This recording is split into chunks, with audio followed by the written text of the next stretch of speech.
नमस्कार। आप देख रहे हैं प्रो इंडिया टीवी न्यूज और आज हम आपको ले चलते हैं धर्म, अध्यात्म और विज्ञान में। वास्तविकता में भारत धर्म पर, विज्ञान पर और अध्यात्म में विश्व गुरु क्यों कहा जाता है। कुछ ना कुछ तो यहाँ की प्रकृति में, यहाँ के नेचर में, यहाँ की स्तुति में कुछ ना कुछ इस तरह का वातावरण है जिसके कारण भारत विश्व गुरु की श्रेणी में गिना जाता है। कहते हैं यहाँ कण कण में भगवान है और कण कण में जो रज है वो कहीं ना कहीं प्रकृति के संतुलन को बनाए रखती है। आज इसी कड़ी में हम आपको एक हमारे मध्य में संत हैं, महात्मा हैं और हम ये कह सकते हैं कि विज्ञान से भी कहीं ना कहीं उनका सरोकार है। उन्हीं की जुबानी हम जानते हैं कि वाकई क्यों पूजे जाते हैं पत्थर, क्यों पूजे जाते हैं पत्थर, क्यों बना शिवाला है, क्यों शंकर के दर पर सब आते हैं और क्यों ओम रखवाला है। तो वास्तविकता में हम उन्हीं की जुबानी जानते हैं कि उनका जो पत्थर है, जिस पर अभी हमारे साथ पत्रकार की टीम भी थी, हमारे साथ कुछ आगंतुक भी थे और लोकसभा प्रत्याशी मनोज गुप्ता जी ने भी स्वयं उस पत्थर पर अपने आप को किसी न किसी रूप में आकलन किया और मैंने भी स्वयं कहीं ना कहीं उस आकलन किया। वाकई कोई ऐसी शक्ति तो है जो कहीं ना कहीं हमें भ्रमित करने से उस अध्यात्म की ओर भी लेकर चलती। तो जानते हैं कि उस पत्थर का क्या रहस्य है, पत्थर में क्या विज्ञान है और क्या है बाबा जी की कहानी, उनकी जुबानी, उन्हीं की कहानी जानते भारत में क्या लिखने वाली है कहानी। रेडी। हमारा नाम है स्वामी गुप्तानंद जी घाट। बाबा जी, कितने वर्षों से ये इस प्रकृति को आप जान पाए, चूंकि आपके अंदर कहीं विज्ञान भी हमने पाया है, कहीं ना कहीं धर्म भी पाया, कहीं अध्यात्म पाया।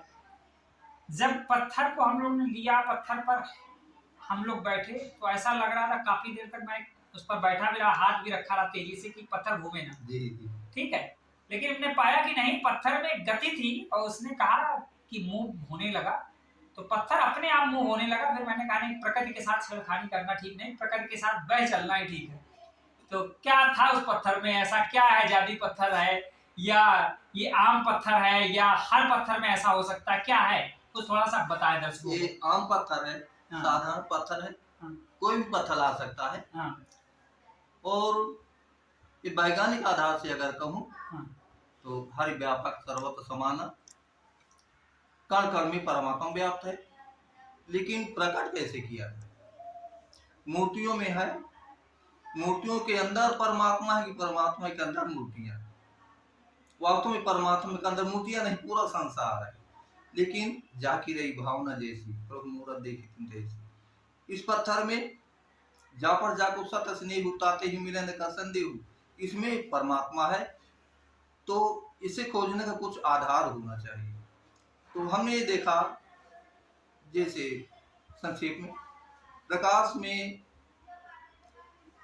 किरणें निकलती हैं, तरंगें निकलती हैं और उत्तर लेंस के माध्यम से वे तरंगें एकत्रित होकर एक बिंदु में इकट्ठा हो जाती हैं और वे अग्नि रूप में प्रकट होकर के बीड़ी है, सिगरेट है, रूई है, जला देती है।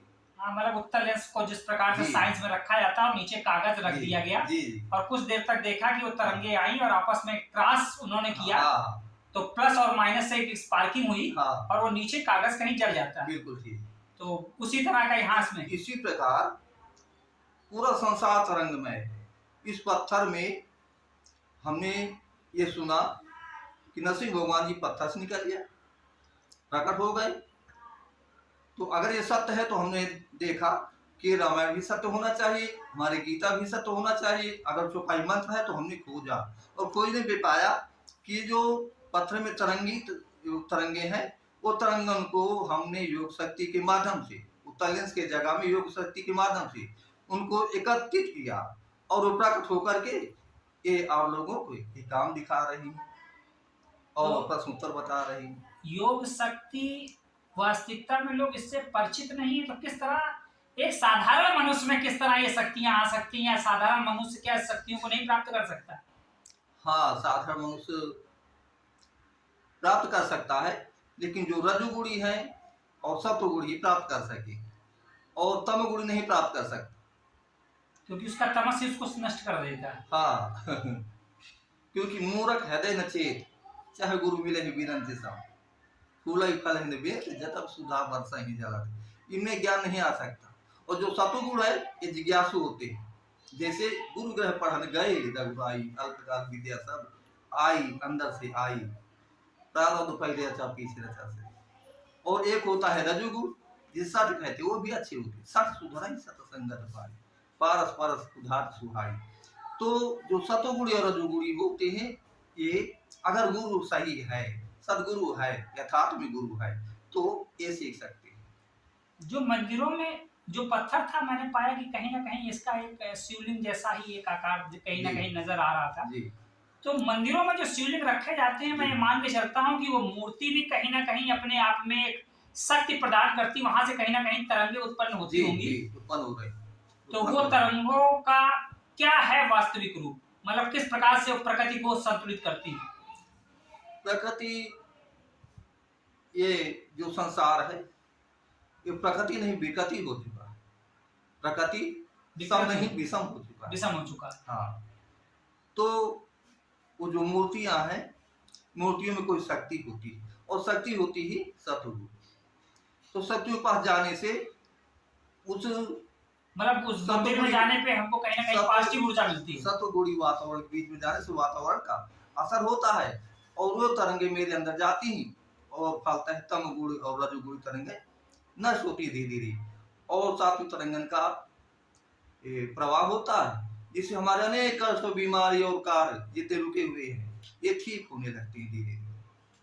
बाबा जी जो पत्थर था, ये पत्थर कहीं ना कहीं ये भी प्रश्न बता रहा था कि लोग क्या सोचते हैं और क्या वो अपने भविष्य के बारे में जानना चाहते हैं। ये कैसे अनुमानित हो जाता है, उस हिसाब से कैसे ये बाएं से दाएं, दाएं से बाएं कैसे अपने आप घूम जाता है? थोड़ा सा इसका भी थोड़ा सा रहस्य बताएं विज्ञान के तौर पर।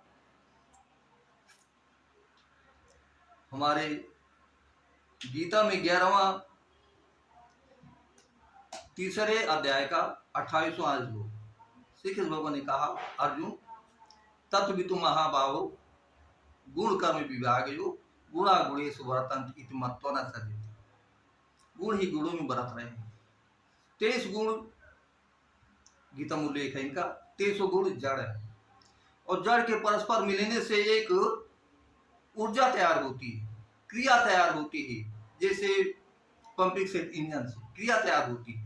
ऐसा लगता है कि इसके अंदर कोई चेतन शक्ति बैठी है, कोई चेतन शक्ति है, वो चेतनवत हो जाता है।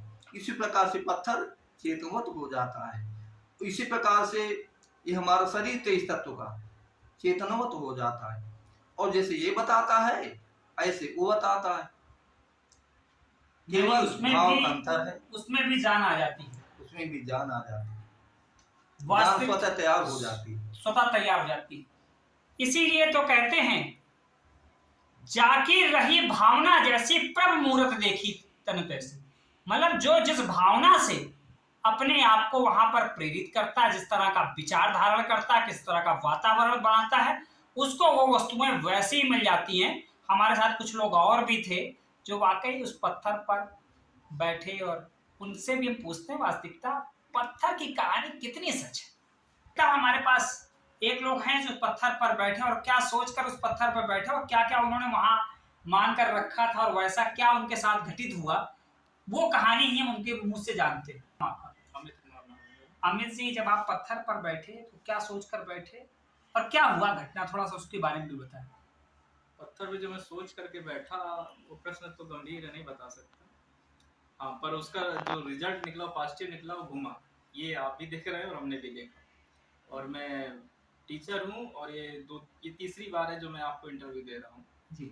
मैं भी रिसर्च कर रहा हूँ कि साइंस इस पे कैसे काम करती है। अध्यात्म और साइंस दोनों ही अस्तित्व में है, और जो साइंस है मैं समझता हूँ और ये रिसर्च भी है कि कई ऐसी घटनाएं हैं, मैं मान के चलो एक दूसरे की पूरक है। हाँ, एक दूसरे के पूरक हैं। जैसे कि मैं जैसे आपको एक घटना बताता हूँ। रावण के पुष्पक विमान थी, बिना ईंधन के चलता था, ये सब कहते हैं। इशारों पे चलता था, सब कहते हैं। आज सौर ऊर्जा से बिना ईंधन की गाड़ियां चल रही हैं, विमान है। दूसरी बात, जो सेंसर आज हमारे पास आया, हम हाथ ताली बजा दें लाइट चली जाएगी, ताली बजा दें, यानी सेंसर पे हम काम कर रहे हैं। तो विज्ञान उन्नति स्थिति पे उस समय थी, तो वो विज्ञान आज भी हमको देखने को मिल रही है।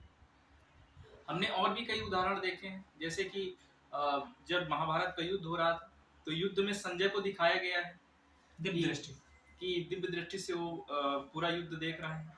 तो आज भी आप उदाहरण देखिए, चल सभी लोग हमारी बात को समझ सकते हैं। अगर मैच आ रहा है इंडिया पाकिस्तान का या इंडिया किसी भी देश का, सेम टाइम पे हम देख पाते हैं। तो आज वो इस पत्थर को हम धर्म की दृष्टि से देखें, अध्यात्म की दृष्टि से देखें, या विज्ञान की दृष्टि देखें, या तीनों का मिश्रण मान लें? देखिए, अगर जहां तक मेरे विचार हैं तो वैज्ञानिक दृष्टि से इसे देखा जाए, क्योंकि जहां धर्म की दृष्टि से देखते हैं वहां अंधविश्वास ज्यादा होता है। विश्वास है, विश्वास रखिए, अंधविश्वास मत रखिए। ये मैं सभी से, क्योंकि जहां पर मेरी जिम्मेदारी आती है, प्रोफेशन से मैं टीचर हूं, तो इस बात को मैं बार बार कहूंगा कि अंधविश्वास पर मत जाइए, विश्वास रखिए। और विश्वास के साथ में जहां तक हो सकता है इसमें वैज्ञानिक दृष्टिकोण से क्या इसमें अनुभव किया जा सकता है, साइंस की तरह से काम करती है, कौन सा फिजिक्स का नियम इस पे काम करता है, उसको जरूर देखा जाए। और मैं समझता हूँ जब इस दृष्टिकोण से देखा जाएगा तो भारत में जो हमारी भारत विश्व गुरु था, है और रहेगा, ये प्रूफ हो चुका है। एक साधारण व्यक्ति आपके सामने है। आज बहुत लोग इस विषय पे बोले कि पत्थर पे क्या है, पाथर पूजा हर मिले तो मैं पूजूं पहाड़, ऐसी बातें सामने आई। पर लेकिन आज वही लोग अगर होते तो इस बात को जरूर कहते कि नहीं, हाँ मैं पत्थर पूज सकता हूँ, क्योंकि मानो तो कहा जाता है गंगा माँ, ना मानो तो बहता पानी। तो मानना और जानना दोनों में फर्क है। और अंत में मैं यही कहूँगा कि अगर इसको जो लोग भी देख रहे हैं तो वैज्ञानिक दृष्टिकोण से इसे देखें, और अपनी जो परेशानियां हैं, अभी तक जब से मैं जान रहा हूँ गुरु जी को, इन्होंने बहुत से लोगों के अंदर निगेटिव ऊर्जा को हटाया, पॉजिटिव ऊर्जा का संचार हुआ उनके अंदर।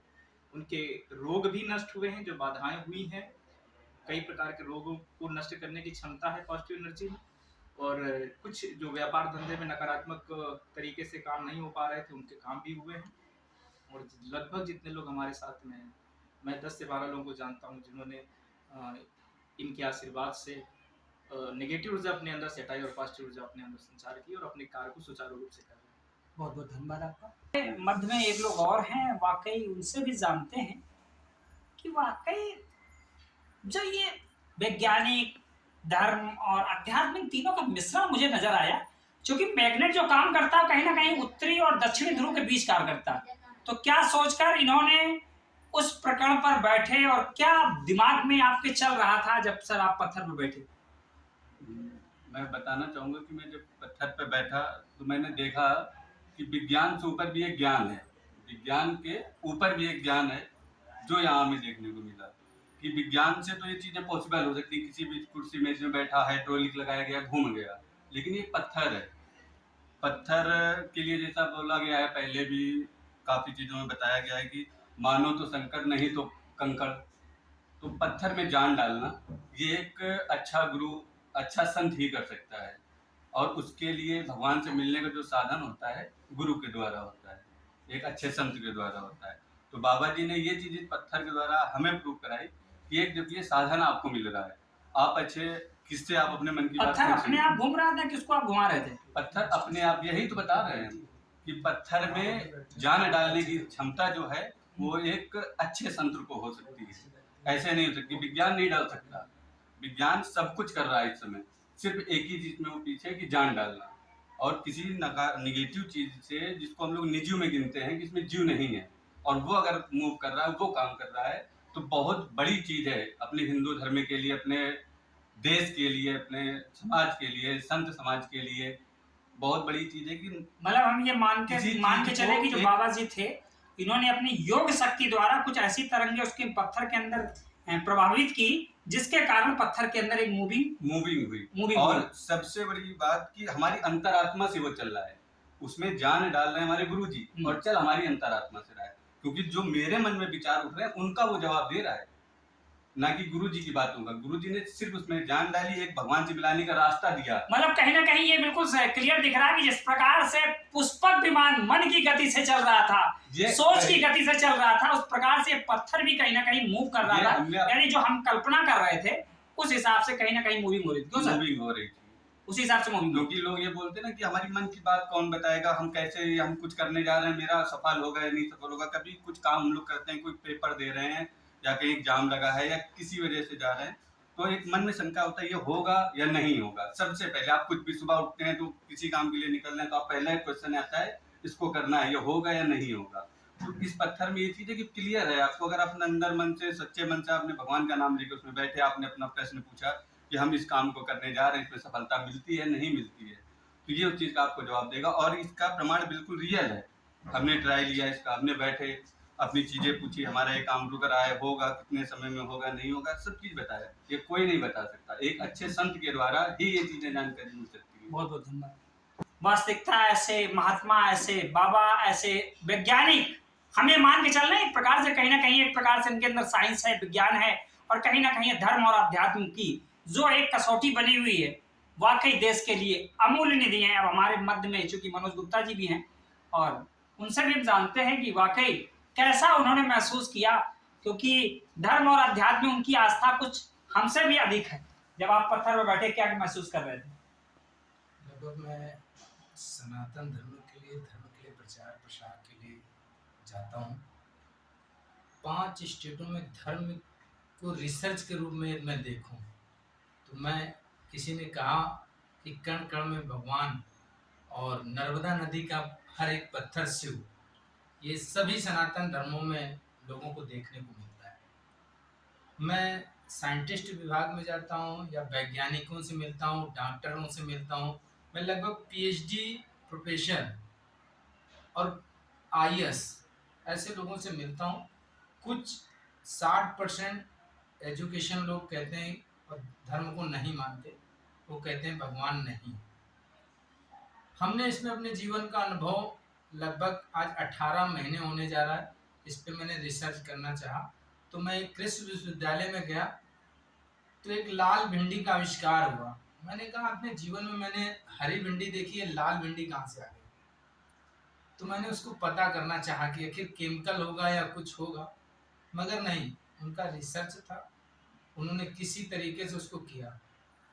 हम जीवन में जब किसी चीज को प्रैक्टिकल करते हैं, इसीलिए मैं किताबों को नहीं मानता हूँ, आर्टिकल को मैं नहीं मानता, प्रैक्टिकल को मानता हूँ।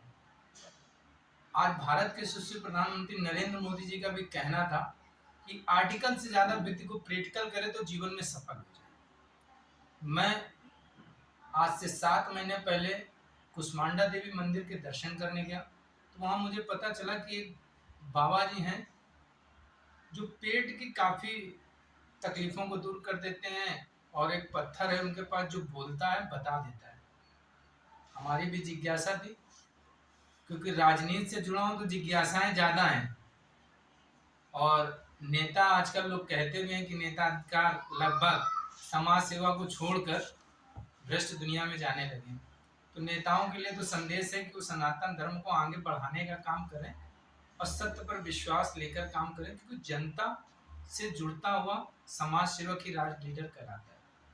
जब मैं बाबा जी के पास गया तो बाबा जी के पास जो पत्थर था, मैंने उसमें कुछ क्वेश्चन किए, तो उससे मुझे महसूस हुआ और मैंने देखा कि जैसे कुछ लोगों के अंदर निगेटिव है, जो उस चीज को, भगवान को नहीं मानते, तो वो पत्थर भी उनको नहीं मानता। मगर यदि आप आस्था रखते हैं भगवान से और विश्वास है, तो वो पत्थर आपके हर सवालों का जवाब देगा। फिर मैंने उस पर प्रैक्टिकल किया। प्रैक्टिकल था कि बाबा जी का जो पत्थर है वही बोलेगा कि मैं और भी ले आऊंगा, क्योंकि सनातन धर्म की किताबों को पढ़ा, कृष्ण जी की भागवत तो सब, तो उसमें शिवपुराण में बड़ा एक अच्छा कि नर्मदा नदी का हर पत्थर शिव है, और शिव है तो शिव शंभु, मतलब तीनों लोक के स्वामी। तो मैंने उस नर्मदा नदी के लिए भी सावन के महीने में मैं गया, मैंने स्नान भी किया, शिव के दर्शन भी किए, और उस पत्थर को बड़ा पूर्वक मैं लेके आया, जैसे अपने घर में भगवान को लाने के बाद मैंने गुरु महाराज जी को याद किया, बाबा जी को। तो बाबा जी को याद करने के बाद मैंने बाबा जी से कहा कि मैं एक पत्थर लाया हूँ, बाबा जी जो पत्थर आपके पास है वही पत्थर ये भी है, ये भी घूमेगा। तो बाबा जी ने का उत्तर ये था कि पत्थर घूमेगा यदि आपको सनातन धर्म पे विश्वास है तो ये पत्थर जहां भी रखे हो आप वहां होंगे। मैंने कहा आप तो घाटमपुर में हो, हमने चमत्कार आपके घाटमपुर में आपके सामने देखा है, क्योंकि कई संत आजकल चमत्कार दिखा रहे हैं वो आमने सामने दिखा रहे हैं। यदि आपके अंदर क्षमता है तो आप दूर से दिखाइए। मैंने उस चीज को रिसर्च किया, महाराज जी को गुरुदेव का आशीर्वाद उस पत्थर पर, और उस पत्थर को भी मैंने अपने घर पर रख के प्रयास किया। अगर वो पत्थर घर पे अपने पूजा घर पे रखने के बाद मैं लगभग 1:30 बजा होगा, मैंने कहा अब इससे क्वेश्चन करते हैं, क्योंकि अब बाबा जी से बात किए भी काफी देर हो चुकी है, बीच की जो ज्वाइंट होगा वो दूर हो चुका होगा। मैंने उस पत्थर पे बैठा और मैंने अपने प्रश्न को रखा और वो पत्थर घूमा। तब मुझे पता चला कि प्रभु श्री राम ने भी ये कहा था कि गुरु के बगैर ज्ञान नहीं और ज्ञान के बगैर भगवान नहीं। जब ज्ञान होगा तभी भगवान मिल पाएंगे। तो बगैर गुरु के आशीर्वाद के तो आप कुछ भी नहीं पा सकते। रावण पुष्पक विमान जो घुमा मन की गति से दौड़ाते थे तो उनके गुरुदेव की कृपा थी उसमें। बगैर गुरु कृपा आप एक पत्थर तो क्या, आप एक तिनका भी नहीं घुमा सकते। सनातन धर्म में साफ साफ लिखा गया कि यदि भगवान से मिलना है तो प्रोटोकॉल हटा दो। तो प्रोटोकॉल कब हटेगा? जब आप बीच के रास्तों को दूर कर देंगे, गुरु कृपा जब आप प्राप्त करेंगे। आज बहुत से स्टॉल चल रहे हैं, जो कि मैं सनातन धर्म का विरोध भी नहीं करना चाहता हूं, मगर गुरु दीक्षा देने का हक उसी संत को है जो त्याग कर रहा है, जिसे लालसा नहीं है। मैंने बाबा जी को देखा कि वो हजारों लोगों की मदद करने के लिए तैयार हैं, मगर 1 रुपए के लिए वो खुद ही जेब से दे देते हैं कि लो भाई तुम्हारी जरूरत पूरी हो जाए, 1 रुपए ये लेते जाओ। तो जिसे जरूरत नहीं है वही दे पाएगा। मगर यहाँ पर जो लोग 51 लाख रुपए विदाई ले लेते हैं और वो कहते हैं कि हम आपका पर्चा बता देंगे, तो पर्चा तो मुझे लग रहा है कि मुझे 18 साल नहीं, आज 38 साल की उम्र में हो गया, मेरा कोई पर्चा नहीं बता पाया। आज बाबा जी की कृपा दृष्टि से, इस पत्थर की कृपा दृष्टि से ये हुआ है कि जब भी मैं किसी परेशानी में या किसी काम को करने के लिए चलता हूँ तो मैं उससे हाँ और ना का जवाब, क्योंकि जैसे पिता से, माँ बाप से और गुरु से पूछ के ही किसी कार्य को करना चाहिए, उसी तरीके में गुरु कृपा का ये जो पत्थर है उससे पूछकर, गुरु से पूछकर, अपने माता पिता से पूछकर इस बात को सत्य कर लेता हूँ कि इस काम को करना है कि नहीं। मगर जितने में मैंने इस पत्थर से जितना भी जवाब पूछा वो सत्य निकला। जैसे अभी हमारे बड़े भाई भी हैं और इन्होंने कहा कि चुनाव लड़ना है कि नहीं लड़ना है, तो मैंने कहा यही सबसे बड़ा प्रश्न है कि यही कर लें कि लड़ना है कि नहीं लड़ना है। तुम लड़ना है या नहीं लड़ना ये तो एक क्वेश्चन था, मगर मैंने उसके अलावा एक क्वेश्चन पूछा कि मेरा रिजल्ट क्या रहेगा। लड़ तो लिया जाएगा, लड़ना तो स्वाभाविक है, 11-11 क्रिकेटर खेलते हैं, लड़ लेना चाहिए। और चुनाव, लड़ाई, परीक्षा सबको देनी चाहिए। अपने आप के अंदर जो कमजोर बनता है वो खिलाड़ी नहीं कहलाता, सहायता। तो मैं हमेशा खेल को खेलने के लिए तैयार रहा। मैंने क्रिकेट भी खेला, मेरा बचपन से शौक था कि आईएएस मुझे कहे सर, तो मैंने उसको भी प्रयास को किया। ज्ञान सब चीजों का होता है। मैंने हाई स्कूल के बाद विवेकानंद का एक स्लोगन पढ़ा कि पढ़ने से ज्यादा गुरु का ज्ञान ग्रहण कर लो तो किताबें अपने आप आने लगती हैं।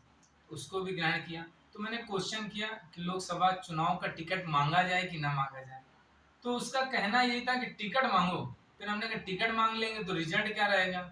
तो रिजल्ट भी ऐसा था कि जो बताने लगे लोग मंच में कहते हैं, मैं दावे के साथ कहता हूँ कि आने वाली लोकसभा में यदि मैं चुनाव लड़ूंगा तो दूसरे नंबर पर रहूंगा। इस पत्थर का ही सत्ता होगी। इस पत्थर से मुझको ये जवाब मिला और ये गारंटी है, क्योंकि पिछली बार मैं 4थे नंबर में था, मेरे पास कुछ भी नहीं था मगर ईश्वर की कृपा और बड़ों का आशीर्वाद था, इसलिए मैं पिछली बार भी 4थे नंबर में था और इस बार 2 नंबर और क्रॉस होंगे, 2 में आऊंगा। ये तो हम हकीकत कह सकते हैं कि मनोज गुप्ता जी बिना लोकसभा के इलेक्शन में खड़े हुए दूसरे स्थान पर हैं, अद्वितीय हैं। क्योंकि द्वितीय शब्द लग गया तो उसमें हमने आ और जोड़ दिया तो अद्वितीय हैं। तो वैसे कहते हैं कि जाकी रही भावना जैसी, प्रभ मूरत देखी तनु तैसी। आपने अपनी नीयत साफ रखी, अपनी सोच साफ रखी, एक पवित्रता पावनता एक रखी और धर्म और अध्यात्म पर कहीं ना कहीं विश्वास रखा। निश्चित आपको सफलता मिलेगी और सफलता हम पत्रकारों को भी मिलेगी। बने रहें प्रो इंडिया टीवी न्यूज के साथ। धन्यवाद।